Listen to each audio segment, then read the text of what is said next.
राधे राधे। स्वागत है आप सभी का आपके अपने चैनल कॉमेडी सिटी में। एक बार गणेश जी बैठे बैठे आराम कर रहे थे। उन्होंने सोचा क्यों न धरती पर जाया जाए और लोगों की परीक्षा ली जाए। फिर गणेश जी एक सुंदर से बालक का रूप धारण किए धरती पर आ गए और एक चम्मच में दूध और चुटकी भर चावल लेकर इधर उधर घूमने लगे और कहने लगे, कोई मेरे लिए खीर बना दो, कोई मेरे लिए खीर बना दो। पर उस बच्चे की बात किसी ने नहीं सुनी और सभी उस पे हंसने लगे कि इस चम्मच भर दूध से और चुटकी भर चावल से भला कोई खीर बनेगी। बालक बने गणेश जी घूमते घूमते एक बुढ़िया माई की झोपड़ी के बाहर पहुंच गए और वहां खड़े सभी लोगों से खीर बनाने के लिए बोलने लगे।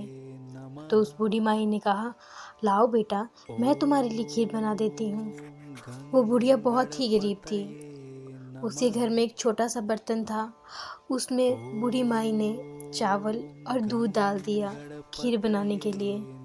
पर जैसे ही खीर बनकर तैयार हुई तो बूढ़ी माई ने देखा कि बर्तन तो पूरा भर गया।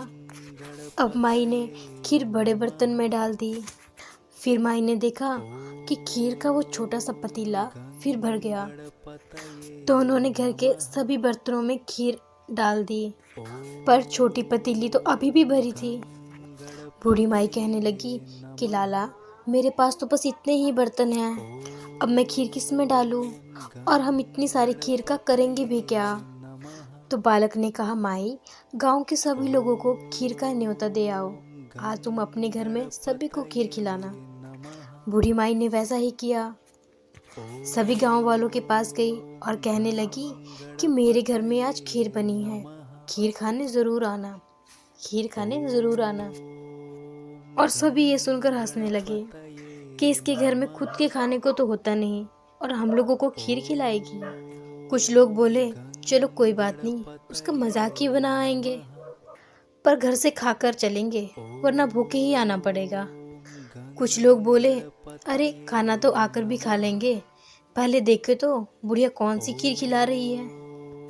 और वहाँ बूढ़ी माई की बहू ने सोचा, इतनी सारी खीर है, पता नहीं मुझे मिलेगी भी कि नहीं, मैं अलग से प्लेट में निकाल कर रख लेती हूँ। और बहू ने कांसे की प्लेट में खीर निकाल ली और खाने बैठ गई और बोली, जय हो गणेश, आपके भोग लगे। फिर खीर खाना शुरू कर दिया। अब माई की झोंपड़ी में सभी लोग इकट्ठे हो गए और इतनी सारी खीर देखकर सभी हैरान हो गए और जल्दी जल्दी खीर खाने लगे। और जब सभी लोग खीर खाकर अपने घर चले गए तब बूढ़ी माई ने कहा कि लाला, सभी खीर खा बैठे हैं, अब चलो तुम भी खीर खा लो। तो बच्चे ने कहा, माई, मैंने तो कब की खीर खा ली। माई ने कहा, कब लाला, मैं तो तुम्हारे साथ ही थी। बच्चे ने बोला कि माँ, जब आपकी बहू सबसे पहले खीर की थाली लेकर बैठी थी तो उसने बोला कि गणेशा, तेरे भोग लगे, मैंने तो तभी खा ली थी।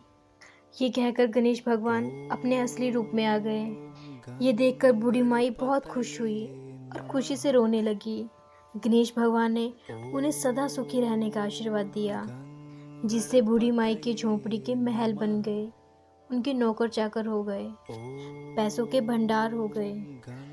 हम किसी भी भगवान की पूजा करते हैं तो श्रद्धा पूर्वक करनी चाहिए, मन में भाव रखना चाहिए और हमें किसी को भी कुवचन नहीं कहने चाहिए। भगवान अमीरी और गरीबी को नहीं देखते, भगवान व्यक्ति के भीतर छिपी श्रद्धा भाव को देखते हैं और जिसके अंदर ये होता है भगवान उन्हीं के पास आते हैं।